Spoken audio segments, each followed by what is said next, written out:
So guys मेरे हिसाब से आज बहुतों के आंसर करने वाला हूँ। मेरे पास कुछ कमेंट्स हैं जो मेरे ख्याल से डे टू डे की रूटीन में मुझसे पूछे भी जाते हैं, तो मैं उन कमेंट्स को ही आंसर कर रहा हूँ। ज़्यादा पुराने नहीं है, कोई 1 दिन है, कोई 2 दिन है, कोई 2 घंटे पहले है, तो मेरे ख्याल से शायद उन सब की क्वेरीज भी सॉल्व हो जाएगी। जैसे कि सर मेरे राइट टेस्टिस के पास की नस में गांठ जैसा फूला है और बाहर से लाल दिख रहा है एंड लेफ्ट टेस्टिस से कम लटकता है एंड वीक में कभी कभी दर्द होता है। इसका कारण क्या हो सकता है? तो सिंपल सी बात समझना, इसके कारण ज़्यादातर अगर देखा जाए तो सेम ये सिम्टम्स शो कर रहा है जो वेरिकोसील में होता है। तो अगर वेरिकोसील है तो उसके लिए एक टेस्ट करवाओ। एक कलर डॉपलर आता है, स्क्रॉटल डॉपलर कह के, या USG स्क्रॉटम करके आप खुद सेल्फ भी लिख कर जा सकते हो और उनको लिखवा सकते हो। वो एक बारी आपकी स्टडी कर लेंगे और टेस्ट के बाद रिपोर्ट में जो भी फाइनलाइज चीज़ आएगी वो एक फैक्ट की तरह आपको भी पता चलेगी और आप किसी भी डॉक्टर को दिखाओगे तो वो भी क्लैरिटी मिलेगी। अब ये वेरिकोसील के लक्षण दिख रहे हैं तो इसीलिए अगर आप चाहो तो अपना एक टेस्ट करवा सकते हो। सेकंड कमेंट है, बहुत दिनों से मेरा डाइजेशन में दिक्कत है, इसकी वजह से मेरा पेट ठीक से साफ़ नहीं हो रहा है। मेरे को लग रहा है कि मेरा टेस्टिस में वेरिकोसील डेवलप हुआ है, मैं क्या करूं? सिंपल सी बात समझना, डाइजेशन से आपके वेरिकोसील का कोई लेना देना नहीं होता। अगर आप कॉन्स्टिपेटेड भी हो तो ज़रूरी नहीं है कि वेरिकोसील बनेगा, उसके पीछे भी बहुत सारे फैक्टर्स मैटर करते हैं। तो इसीलिए अगर आपको ऐसा लग रहा है कि सिर्फ लटकन की वजह आप ये बता रहे हो कि मेरा पेट साफ़ नहीं हो रहा और लटकन है तो इससे वेरिकोसील हो जाएगा, तो ऐसा नहीं होता। तो इसलिए आप सबसे पहली चीज़ समझो कि अगर पेट साफ़ नहीं हो रहा तो रात को इस सब गोल लेना, ठीक है, और सुबह अपना पेट क्लीन करना। उसके बाद देखना कि आपकी जो लटकन है वो नॉर्मल है या कैसी है, क्योंकि हमारा हमेशा एक टेस्टिस थोड़ा ज़्यादा ही हैंग करता है एज़ कम्पेयर टू दूसरे से। तो इसमें परेशान होने की ज़रूरत नहीं है और सीधा आप कंक्लूज़न में मत निकलो कि आपको वेरिकोसील हो गया। तो कंक्लूज़न वो फैक्ट्स के ऊपर काम करेगा, अदरवाइज़ कोई दिक्कत नहीं है, कोई सिम्टम्स ऐसा नहीं आ रहा है कि पेट साफ़ नहीं हो रहा तो वेरिकोसील बन जाएगा, ऐसा कोई भी लॉजिक नहीं कहता। सर वेरिकोसील है पर पेन नहीं होता, ट्रीटमेंट ज़रूरी है क्या? एग्जैक्टली, ये बहुत कॉमन क्वेश्चन है कि वेरिकोसील डिटेक्ट हो गया है बट दर्द वर्द मिलता नहीं है, तो अब इसकी ट्रीटमेंट करवाएं या ना करवाएं। ऐसे पेशेंट्स में हमें भी बहुत दिक्कत आती है। उसके पीछे रीजंस ये होते हैं कि जब सिम्टम्स हमें नहीं पता चल रहे या नहीं दिख रहे तो उसको कैसे काउंटर किया जाए। अब समझना, जहाँ पर वेरिकोसील का पेन है वहाँ पर आपको ये गारंटी है कि वहाँ पर इन्फ्लेमेशन है। अब यहाँ पर इन्फ्लेमेशन होने के बाद भी कोई ट्रिगर पेन नहीं मिल रहा, तो वहाँ पर रिकवरी आप कैसे काउंटर करोगे? ऐसा तो है नहीं कि आपको हर महीने भेज दिया जाए, जाओ जाओ टेस्ट करवा करो, ऐसा नहीं होता। तो इसके लिए काउंटर चेक किया जाता है। उसमें काउंटर चेक में क्या किया जाता है कि सीमन एनालिसिस का टेस्ट इनके साथ साइड बाय साइड चलाए जाते हैं कि सीमन एनालिसिस के डिस्टर्बेंस से क्लियरिटी मिल जाए कि वो रिकवर हो रहा है या नहीं हो रहा।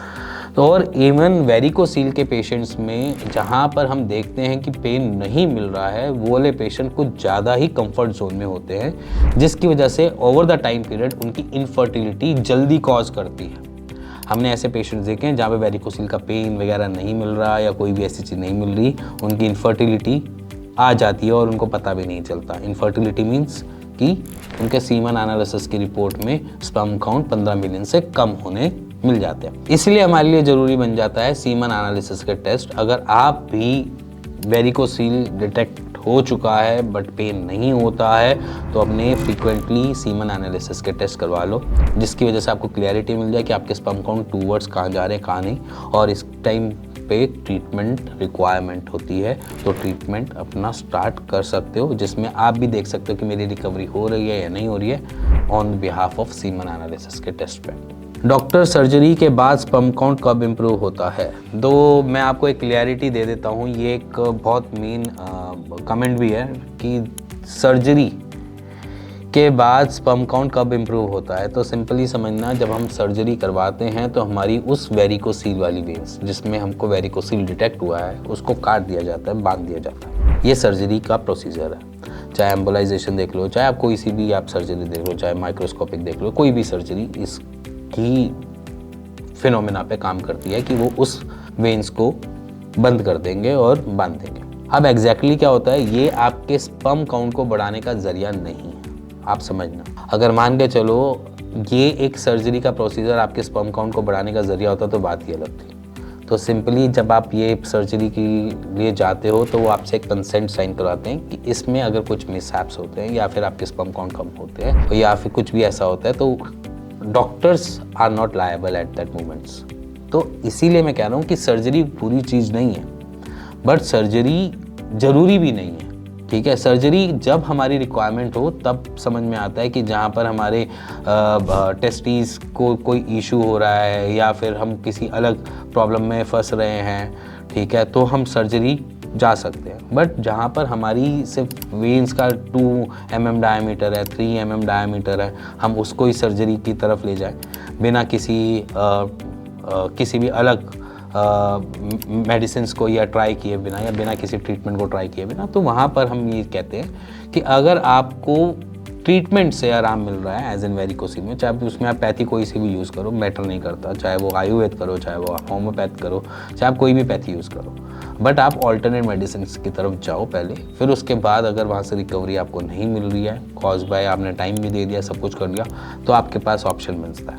बट उससे पहले एक चांस अल्टरनेट मेडिसिन को दो, क्योंकि ऐसे बहुत सारे पेशेंट हैं जो रिकवर हुए हैं। मैंने उनकी बहुत सारी टेस्टिमोनियल्स भी बना रखे हैं, तो आप उनको भी जाकर देख सकते हो कि कितने पेशेंट्स रिकवर होते हैं विदाउट एनी सर्जरी।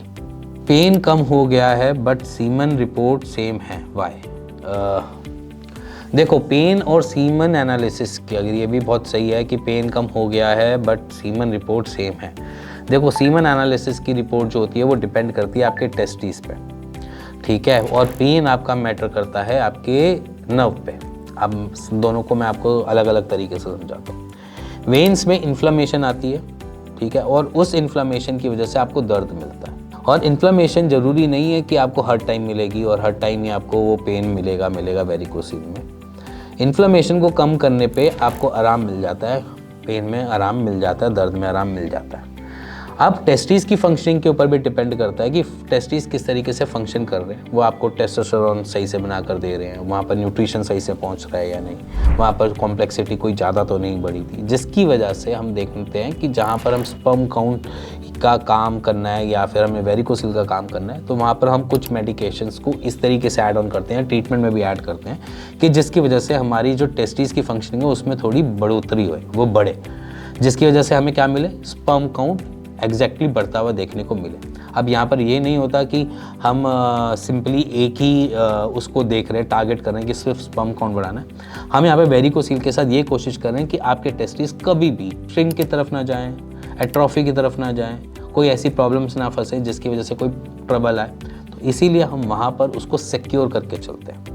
तो अगर आपकी सीमन एनालिसिस की रिपोर्ट में बढ़ोतरी नहीं हो रही पेन से, तो इट मीन्स जान लेना कि आपके पेन और सीमन एनालिसिस की रिपोर्ट या सीमन या स्पर्म काउंट में जो डिफरेंस है वो यही है कि स्पर्म काउंट जो है वो अलग चीज़ों से तैयार होता है, अलग तरीके से बनता है, और आपका दर्द जो है वो इन्फ्लेमेशन की वजह से है। इन्फ्लेमेशन कम हो जाएगी तो दर्द शांत हो जाएगा, बट टेस्टिस की फंक्शनिंग पे भी काम करना पड़ेगा, जिसकी वजह से सीमन एनालिसिस की रिपोर्ट बेहतर हो। सो गाइज़, मेरे ख्याल से इतने काफ़ी होंगे, बाकी बहुत सारे कमेंट्स और भी हैं, तो शायद मैं अपनी नेक्स्ट वीडियो में बना दूंगा, नहीं तो बहुत बड़ी वीडियो बन जाएगी, ठीक है। सो मेरे ख्याल से शायद नेक्स्ट वीडियो में मैं सारी की सारी एक कमेंट्स को कवर कर लेता हूँ, जहाँ पर मेरे को क्लैरिटी भी और आपको भी क्लैरिटी मिल जाए, और हम आगे की टूवर्ड्स अपनी इन सारी चीज़ों से फाइट कर सके, समझ सके अपने शरीर को, और अपने वेरिकोसिल या स्पर्म काउंट इशू से निजात पा सके। इसी के साथ मिलेंगे नेक्स्ट वीडियो के लिए, तब तक गुड बाय।